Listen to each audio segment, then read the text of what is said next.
I helped a Jewish kid steal a Christmas tree. He complained his family never had a Christmas tree. What ducked up thing did you do as a kid? What's going on, Brachacho? It's your boy Andrew, back again with another story time. Since you're already here, can hit that MF like button? And subscribe for more stories. If you do, I'll buy you some jewel pods. Anyways, let's get into the stories. My older brother pissed me off, so I pissed in a super soaker. Pooped my pants when I was like 5. Didn't want to tell anyone, so I dropped it in the heater duct in my room. House got sold and we moved away not long after, unrelated. My stepmom was abusive to me, so when she'd fall asleep I'd say mean things to her, hoping she'd hear it in her dreams. More stupid than ducked up. When I was 5 I had hair down to my ass. I was tired of my mom brushing it, so I cut it all off and peed on it in a bucket. I was absolutely terrible to the first man my mom dated after she and my father split. Really terrible. I once told the man, in the middle of dinner and apropos of nothing, that I hated him and hoped he died in a car wreck on the way home. Said calmly, with a straight face. That man did nothing wrong, was always good to me. I still feel terrible about it more than 20 years later. When I decided I was done playing my dolls, my brother and I hung them on the dartboard and used them for practice. My friends and cousins would come over and we'd shoot darts at the dolls. It was a good time. Edit. One of the dolls had a loose head, so my cousin and I would just throw it violet around for hours and get the adults to put the head back on every time it fell off. Then we started again. I would make animal tails out of paper, tape them to my butt, then pretend I was said animal and run around on all fours, making animal noises. I did not turn out to be a furry, however. Once when pretending to be a ring-tailed lemur I pranced straight into a closed glass patio door. Maybe that smacked the furry out of me. I thought it would be a great practical joke to bury a corn holder, small handle with 2 sharp prongs to hold corn on the cob, pointy side up in my yard, and wait for someone to step on it. Of course, being a kid after all, I lost interest after a time and forgot.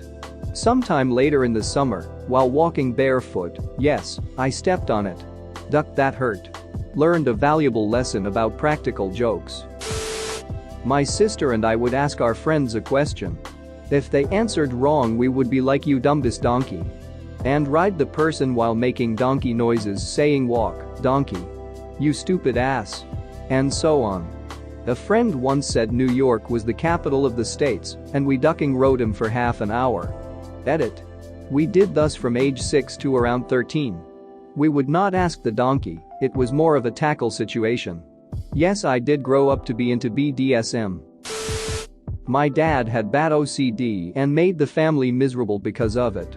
As a teenager on Fridays after school I would rearrange the furniture in the house or his precious tools in his workshop garage and then disappear for the weekend.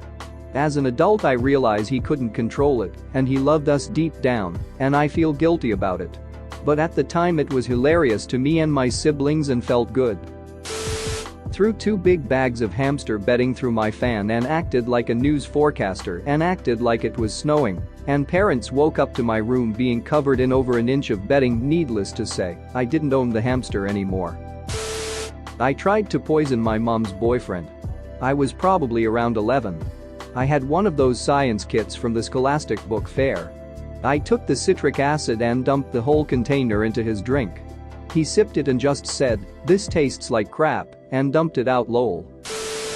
My cousin and I were like 7-ish or so and playing upstairs in a room by ourselves.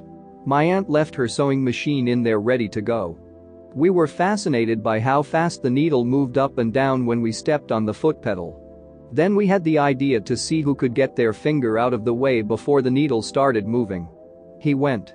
Safe. I went. Safe. He went.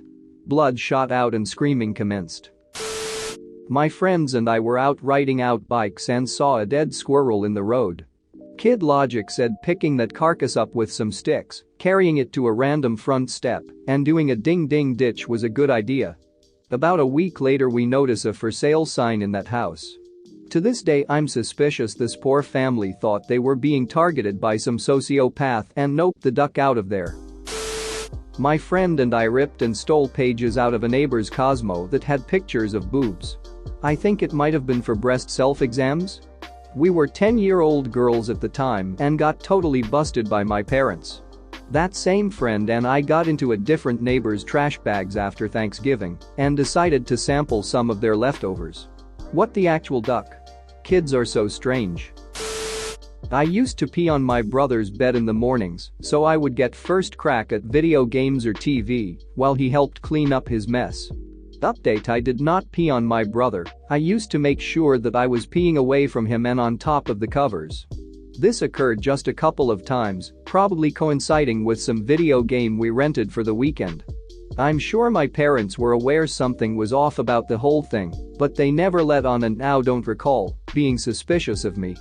I've told the story to my family and we laugh about it now. My brother doesn't recall wetting the bed at that age. I am sorry for what I did, it was selfish action, but watching him playing video games wrong was very frustrating as a kid. On 1991, after seeing Mike Tyson getting arrested on the news, I asked my dad what rape was, and he told me it meant hurting a girl. So you can picture 7 to 8-year-old me running to the teacher to say stuff like, "Teacher, come. Jack, John and George are raping Molly on the playground." Or threatening my classmates with rape if they were annoying me, boys included, 'cause I thought this way I was also insulting them by calling them girls. Edit. The final straw for the teacher was when 2 kids on my classroom were fighting, and I teased one of them with a sarcastic tone. "Oh, poor you don't like getting raped?" The teacher ran towards me, like, "What did you just say?" So I explained to her, still teasing him. "Well, Ms. Sarah. He's like a girl, so we rape him instead of hitting him." I pour a bottle of honey at the metal gate of a neighbor after a feud with them. I waited for half a year before they started a feud with another neighbor. On the very next day, I brought a large bottle of honey and pour onto the metal gate of the house. Not only it is sticky, it is also full of ants, and the ants were at their doorsteps as well as the metal gate. They spent the time fighting with another neighbor whom insisted that they will not do such things. They ended up having to change the entire metal gate. For me, on another hand, I helped them to clean up their doorways as well. They were grateful to me for my deed, but they did not know that I masterminded and executed the entire deed without anyone knowing. Not even my parents. When I was in first grade, a girl wouldn't let me in her club. So the next morning our teacher took away her sunglasses because she was wearing them during class. During recess I snuck into the classroom and placed the sunglasses in the girl's desk. Then I told the teacher when we got back that I saw her take her sunglasses back during recess. My teacher believed me, the girl denied it. The teacher pushed down her desk and the sunglasses were there. She got in trouble for not only stealing, but for lying about it. No one ever found out it was me all along. And that is just one story of why I am going to hell. Jesus Christ, mine is really not as bad as everyone else. We grew up not having a lot of money. One day my dad had the day off and he wanted to treat me to a restaurant by his work that he always wanted to go to. I was an asshole and I complained the whole time and thought the place was too cheap. He was excited to take me. I feel awful. Edit. Thank you for the gold. I am going on a trip to India with my parents next week to visit my dad's family. He always gets really excited to take us there and show us his family and where he grew up. I promise you all I will apologize to him and make it up to him there. Update. I just apologized to him on my last day with him here in India. Thanks to everyone who encouraged me to do it, that was freeing. In 8th grade, in the fall season, my friends and I were hanging out in this tunnel. It was filled with dry leaves.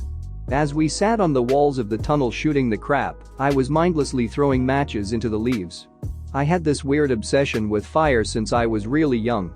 I was spacing out just staring at the little flames until my friend grabbed me and pointed out how fast it was spreading. We started stomping on the leaves and the fire just kept rapidly spreading. We looked at the openings of the tunnel and black smoke was just pluming out of both ends. A few other things happened after that, but it ended with my friends and I running away. The way our neighborhood worked, we could see the tunnel from my friend's house without being seen by anyone else. The tunnel had a massive flame coming out of both ends. I can't believe how bad the fire was. But it was in a remote area, there wasn't anything close to it that it could burn down. Not justifying what I did, because it was extremely reckless, dangerous and destructive. But all things considered, it was pretty harmless, and luckily I never got caught. Thanks for watching. What did you think of the story time? Let me know in the comments below. If you liked the video, smash that like button and subscribe so you don't miss any more story times.